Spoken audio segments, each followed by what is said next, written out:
Issues देखने पड़ते हैं लेकिन हम आसानी ढूंढते हैं। एक्चुअल वही तरीका है जिस तरीके से हम आग पे चीज को गर्म करते थे। रेजेस कहीं भी होंगी ना किसी भी फॉर्म, तो वो कैंसर कॉज करती हैं। जो फ्रायर आजकल हम कर रहे हैं ना, उसके ऊपर जो है ना वो बहुत ज्यादा हीट बहुत दे रहे हैं और हम उसको चिकनाई, वहाँ कुछ भी नहीं है। इंसान अपनी खुराक खाने और पीने वाली चीजों पर गौर करो, ये गला सड़ा तो नहीं है। खाना पकाने और दोबारा गर्म करने का सही और सेहत बख्श तरीका क्या हो सकता है? एयर फ्रायर, ओवन या तवा या मिट्टी के बर्तन या लोहे की कढ़ाई में खाना गर्म करना चाहिए? कौन सा तरीका जो है वो ग़िज़ाइयत को बेहतर महफूज रखता है?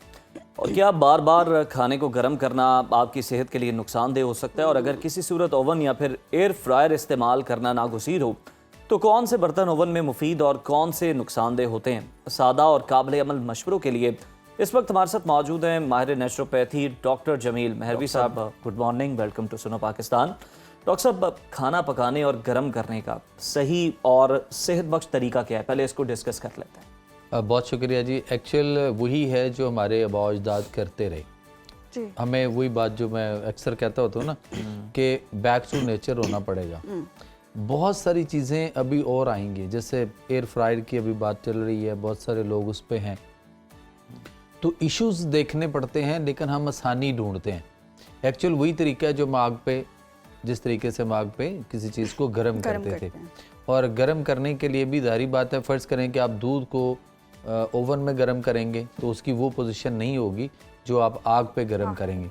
आग पे गर्म करेंगे वो हल्की आंच के ऊपर या जितनी भी आंच होगी, वो जब गर्म होगा तो वो दूध आपका फुट गया तो इसका मतलब है दूध ख़राब है। लेकिन ओवन के अंदर जो है वो उस लेवल पे नहीं बनेगा जैसे अक्सर माएँ जो है वो फीडर, क्योंकि रेजेस है ना। आप सालन देख लें, सालन की मिसाल ये है कि अगर आपने सालन वहाँ पे रखा है तो सालन ऊपर से बहुत तेज़ गर्म होगा जी। लेकिन अगर आप बोटी तोड़ते हैं तो अंदर से ठंडी होगी। आलू को तोड़ेंगे तो अंदर से ठंडा, यानी उसने ऊपर वाली जो लेयर है उसको तो उसने बहुत हीट कर दिया, अंदर उसके ठंडा है। तो सालन भी आपका वहां पड़ा हुआ नहीं पता चलेगा कि ये खराब है या सही है। लेकिन अगर आप उसको चूल्हे पे रख के, जो अपना तरीका था, नेचुरल वे था, उसके ऊपर रख के अगर आप गर्म करेंगे तो वो बुलबुले आएंगे तो पता चल जाएगा कि हांडी खराब है, बुस गई हुई है, मतलब वो तफन आया हुआ उसमें। तो इसलिए हमें ना फितरत और नेचर के जो है वो करीब रहना पड़ेगा। सही। अच्छा मेहरवी साहब, आप फितरत और नेचर के हवाले से बात कर रहे हैं, ये तो हो गया कि खाना गर्म करना आपको नेचुरल वे में ही करना चाहिए। कुछ चीज़ें ऐसी होती हैं जो पकती ही ओवन में, बनाई ही ओवन में जाती हैं, वो कितनी फ़ायदेमंद होती हैं या नुकसानदेह होती हैं? देखें, ओवन के अंदर जो भी चीज़ें बेक वगैरह की जा रही है ना, ये नहीं चीज़ों को आप देख रहे हैं ना, तो वो चीज़ें ऑलरेडी मैदा से, उसका सोर्स आप देख लीजिए, पीछे मैदा है और मैदा जो है उसके अंदर फाइबर नाम की कोई चीज़ नहीं, तो वो इंसान के लिए सख्त नुकसानदेह है, जहर है, पॉइजन्स है। लेकिन हम लगे हुए हैं, जैसे डबर रोटी या मैदे की बनी हुई जितनी भी चीज़ें हैं, तो अल्लाह ताला ने कुरान हकीम के अंदर फरमाया कि वल हब्बो, यानी और भूसे वाला अनाज, वल हब्बो ज़ुल अस्फ़ व रेहान फ़बीला रबिकमत को ज़बान, तो वल हब्बो का मैंने और भूसा वाला अनाज जिसके अंदर फाइबर होना चाहिए, जो कि फाइबर होगा, हम उसको इनटेक करेंगे तो वो सही डाइजेशन भी सही होगा, उसके बाद छोटी बड़ी आंत के अंदर भी, और उसके बाद फुजला बनने तक और उसको इखराज तक हमें उसके लिए आसानी रहेगी। अगर हमने उसमें से भूसा निकाल दिया, फाइबर ही नहीं है, तो फिर वो कॉन्स्टिपेशनल इश्यूज जो हमारे आ रहे हैं, जिससे आगे बवासीर भी हो रही है, मैदे के अल्सर भी हो रहे हैं, एच पैलोरी भी हो रहा है, और बेशुमार हमारे डाइजेस्टिव ट्रैक के इशू आ रहे हैं। इसी डाइजेस्टिव ट्रैक की वजह से हम हार्ट तक की प्रॉब्लम जो है वो फेस कर रहे हैं, हार्ट अटैक्स भी यहीं से आ रहे हैं। तो उस पॉइंट से हमें ये देखना है कि हमें खाना, देखें, इंसान अपनी सेहत के लिए खाता है, ना कि हम चस्का के लिए खाएं और उस चस्का चटखारा से हमारे लिए बेशुमार मसाइल और बीमारियां पैदा हों, तो फिर हमें उनसे अवॉइड करना चाहिए। अच्छा जमील साहब, ओवन की हम बात कर रहे हैं, तो ओवन जब पहले आए थे तो ये तो कोई 2-4 मिनट के लिए, 5 मिनट के लिए खाना गर्म, अब ग्रिलर भी हैं जनाब, घंटा घंटा उसके अंदर वो चिकन भी पक रहा है। तो इनको डिफ्रेंशिएट कीजिएगा कि 2-4 मिनट के लिए अगर आप खाना गर्म कर लेते हैं किसी मजबूरी के तहत, वो तो ठीक है, या वो भी ठीक नहीं है, और ये जो फिर घंटों इसका इस्तेमाल होता है ग्रिलर के तौर पर, ये कितना नुकसान थे? देखें, पहली बात तो ये कि जो आप उसको 2-1 मिनट भी जो लगाते हैं, वो 2-1 मिनट ज़रा आप उसकी हीट देखिएगा और उसकी रेजिस देखिएगा। रेजिस कहीं भी होंगी ना किसी भी फॉर्म में, तो वो कैंसर कॉज करती हैं, किसी भी फॉर्म में। अच्छा। रेजिस यहाँ पे हों या रेजिस जो है वो आपकी किसी भी थेरापीज़ के अंदर हो या किसी टेस्ट वेस्ट में हो, जैसे एक्सरे की रेज कैंसर कॉज करती हैं। तो उसके बाद आगे आपके CT स्कैन है, MRI है, पेट स्कैन है और बहुत सारे इस तरह के स्कैन आए, आपके बोन स्कैन है। तो ये सारी रेजेज हैं। तो रेजेज जब हम खाने के ऊपर डालेंगे तो फिर आप देख लें कि हमारे साथ क्या होगा। इसी तरह वहाँ जो भी चीज़ आप रख के उसको ग्रिल वगैरह में कर रहे हैं वहाँ पे उसके अंदर रख के, तो वो जितना ज़्यादा टाइम आप उसको देते चले जा रहे हैं, आप देखें एक साइड पे तो हम ये कह रहे हैं, बल्कि पब्लिक भी अब जानती है कि आप खाना जो हम पका रहे होते हैं, कुक कर रहे होते हैं, वो भी हमें थोड़ा करना चाहिए। बहुत ज़्यादा या बहुत ज़्यादा ऑयल के ऊपर लंबे टाइम के लिए जब हम उसको करते हैं, भूनते हैं उन चीज़ों को, आप देख लें कि हमारे यहाँ जो पख्तून भाई हैं हमारे, वो बहुत कम भूनते हैं जी, ठीक है, आधा कच्चा आधा पका टाइप जैसे हम हमारे यहाँ वो बनाते भी जैसे अरब के खित्तों में देख, हाँ अरब के खित्तों में देख लें। अच्छा, सबसे अच्छा है कि आप इसको मिट्टी के बर्तनों में खाना बनाएं। हांडी के अंदर जो आप पकाएंगे देर तक हांडी गर्म होनी है और उसकी अपनी एक हीट है जो आज भी आपको कुन्ना जो है मटन कुन्ना, वो आज भी हांडी के अंदर ही है या घड़े के अंदर पकता है। उसको आप जिस तरह मर्जी कर लें, वो टेस्टी, तो बस सब खानों में डूब गया और उसको ये भूल ही गया कि आप मेरी तरफ आ जाए। कुन्ना बेगम बहुत अच्छा बनाती हैं। जबरदस्त। चले, हमें बैठे बैठे लाइव सर्दियों में अच्छा बंदोबस्त हो गया, इनविटेशन भी मिल गया,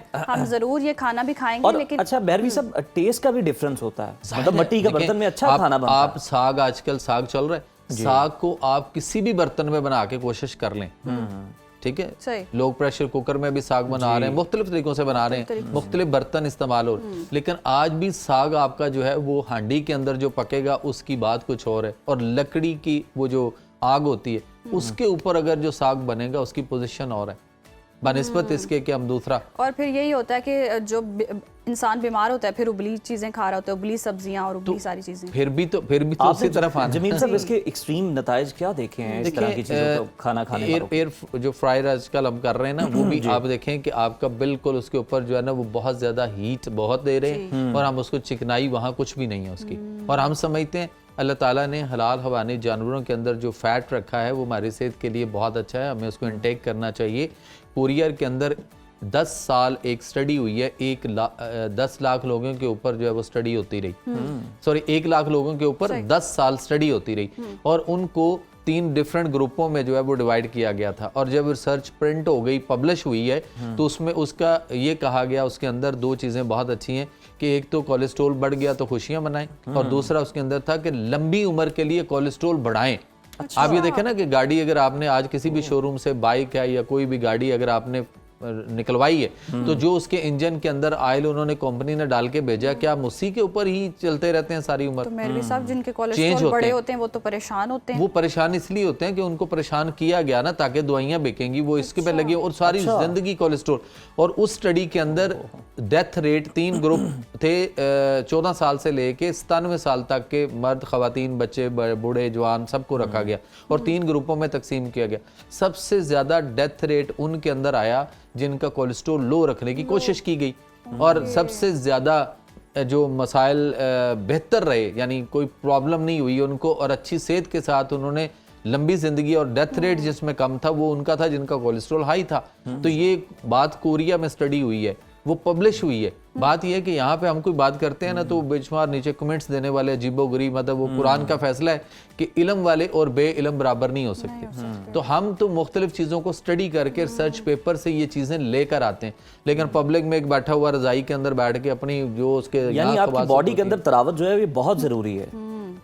सर देखें कि आपकी अगर चिकनाई नहीं होगी जी, आजकल जो सीजन है ड्राई है ना, इसमें आप देखें कि आप क्या स्किन ड्राई हो रही होती तो आप क्या उसको मॉइस्चराइज लोशन और मुख्तलिफ चीज़ें नहीं लगाते, ऑयल वगैरह नहीं लगाते, ठीक है ना। फेस पे बहुत सारी चीज़ों पे हम लगा के भी सोते हैं, सुबह उठ के भी सारा दिन भी हम ऐसे हाथ धो के वुजू करके आए। मेहरवी साहब आप कह रहे हैं जितनी भी ग़िज़ाएं हैं इनको ओवन या एयर फ्रायर में जब हम इस्तेमाल करते हैं या पकाते हैं तो उनके अंदर जो नमी है, जो ऑयल है, वो डिस्ट्रॉय हो जाता है। जो उसके अंदर नमी है ऑलरेडी वो भी बर्न हो गई। अच्छा। और बाहर से आपने कोई नमी दी नहीं तो कार्सिनोजन पैदा होगा, और कार्सिनोजन जो वो कैंसर का बायस बनता है। हम ये डरे हुए हैं, हमें किसी ने ये डरा दिया हुआ है कि चिकनाई वाली कोई चीज लेनी नहीं, तो आपकी अपना हार्ट जो है वो चिकनाइयों पे चलता है। ये चिकनाई से। और कोलेस्ट्रोल जो है ना, ये मोनोअटामिक अल्कोहल है, ये चर्बी नहीं होता, इसका भी फर्क है और उसका बाकायदा केमिस्ट्री के अंदर फार्मूला मौजूद है। सो डिपेंड ऑन कि हमने जो हमारा हार्ट है उसकी पंपिंग और उसने कितनी लंबी आपकी आर्टरीज, कैपिलरीज और वेन्स कितनी लंबी हैं। ब्लड यहाँ से एक दफा जब थ्रो करता है ना, पंप करता है, तो पूरी बॉडी में जो घूम कर वो 1 मिनट में वापस आ जाता है। लेकिन अगर उसका दुनिया का चक्कर लगाया जाए तो 3 चक्कर बनेंगे। अच्छा, दुनिया के 3 चक्कर बनेंगे। यूनिवर्स जो कायनात है पूरी, उसका 1 चक्कर बनता है। इतनी लंबी हमारी बॉडी के अंदर आर्टरीज, वेन्स, कैपिलरीज, अगर इनको स्ट्रेट सीधा कर दिया जाए एक लाइन में तो इतना बड़ा बनता है। तो ये मेरे अल्लाह का करम है। और इतना बड़ा छोटा सा एक पंप कैसे लुब डुब कर रहा है और कितनी लंबी। जमील साहब, हमारी भी इस डिस्कशन का जो पर्पस है वो यही है कि जो अल्लाह ताला की दी हुई नेमतें हम उसका शुक्र अदा करें और जो चीजें हैं उनको ठीक रखें, उन ऑर्गन फितरत के नेचर के करीब रहेंगे तो आप ठीक रहेंगे ना। अगर आप उसमें गलती करेंगे तो फिर उसमें फितरत अल्लाह हिल्लती फतर अन्नास वाली बात है ना, कुरान की आयत है कि जो अल्लाह ताला ने इंसान को फितरत नेचर पर पैदा किया और अल्लाह के बनाए हुए में कोई तब्दीली, छेड़खानी न करें, न करो। अगर आप अपनी बाइक में, अपने मतलब गाड़ी में, या आप अपने मोबाइल के साथ छेड़खानी नहीं करना चाहते तो अपने साथ। जमील साहब, ये बिल्कुल मुझे एक बात याद आ रही है कि पहले लोग खाना बनाया करते थे कि मतलब अगर दोपहर को खाना बना तो वो मैक्सिमम उन्होंने रात को खाना है, और उसे अगर उन्होंने रखना भी है तो फ्रिज नहीं भी होते थे तो वो पानी के अंदर रख दिया करते थे। लेकिन अब 6-6, 7-7 दिन का खाना बनाकर फ्रीजर में रखा जाता है। पकता ही 2 टाइम है ना, उस वक्त 2 टाइम पकता था, सुबह पका और शाम को पका। शाम वाला बांट दिया जाता था, जो बचता था वो बांट दिया जाता था। और अगर लेने वाला कोई नहीं होता था तो वो आपकी वाली बात कि किसी बर्तन में पानी डाल के हंडिया उसके अंदर तैर रही होती थी, स्विम कर रही होती थी और बचत होती थी। अदरवाइज आप देखें ना कि हम फिर इन चीज़ों से दूर गए। आज भी लोग दुम्बा कढ़ाई बड़े शौक से खाना पसंद करते हैं, जबकि वो दुम्बे की जो कढ़ाई वो बना रहे हैं वो उसी का दुम्बे का ही फैट या उसकी जो वो चक्की की चर्बी होती है वही थोड़ी सी उसमें डाल के उसमें बना के देते हैं। कमाल का वो है। लेकिन हम डरे पड़े हैं कि हमें चिकनाई और नहीं मेहरबी साहब ये बात है। और दूसरा, फ्रोजन खाना हम ओवन में गर्म करके खा रहे होते हैं। सर वो जो बासी करके आप खा रहे हैं उसके अंदर वो अपने साथ जुल्म है। वो खाना किसी को खिला दो, किसी भूखे को खिला दो। अभी कुछ दिन पहले मेरे घर में कोई इवेंट था ऐसा, उसमें जितना खाना बचा है मैंने उसको पैक करवाया। पैक करवा के उसके बाद मैं गाड़ी में लेके निकला हूँ और मैं रात को अक्सर ढूंढता हूँ ये जो मुख्तलिफ बैंक्स है ना जी, आप उनको रात को कभी 8-9 बजे विजिट करें तो बैंक वगैरह या छुट्टी वाले दिन आप उनको देखें जो गार्ड्स बाहर बैठे सर्दी में, सख्त सर्दी में या गर्मी कोई भी हो, उनके पास नहीं है खाना, वो कहाँ जाएं, कहाँ से लें। आप उनको जाएं वहां पे उनको तकसीम कर दें, किसी को खिला दें, बनिस्बत इसके कि आप उसको डंप करें और अगले दोनों बड़े अहम अच्छे पहलू हैं। यानी आपकी सेहत भी होगी, खल्के खुदा का भी भला होगा। कुरान आपको उम्दा और तरोताजा खाने की बात करता है ना, फनजुर इला तामे का व शराबे का लम यतसन्ना। क्या इंसान अपनी खुराक, खाने और पीने वाली चीजों पे गौर करो, ये गला सड़ा तो नहीं है। फलियंजुर अय्युहा अस्का तामन। साहब काफ से जब बात होती है तो वहां पे अल्लाह फरमाते हैं, कुरान के अंदर है कि तुम अपने में से किसी को बाजार की तरफ भेजो और तरोताजा लेकर आए। तो हम यहाँ पे किसी को भेजते हैं तो बिरयानी ले आओ, फलानी चीज ले आओ, जो भी पका हुआ पुराना है वो ले आओ। हम किसी को बेकरी पे भेजते हैं सैंडविच, क्लब सैंडविच और मुख्तलिफ, हमें यकीन करें वो नाम भी नहीं आते हैं, पिज़्ज़े ले आओ, इस तरह की चीजें ले, तो सारी पहले से तैयार। बहुत खूबसूरत बात, बहुत ही अच्छी बात, बहुत शुक्रिया आपके वक्त का।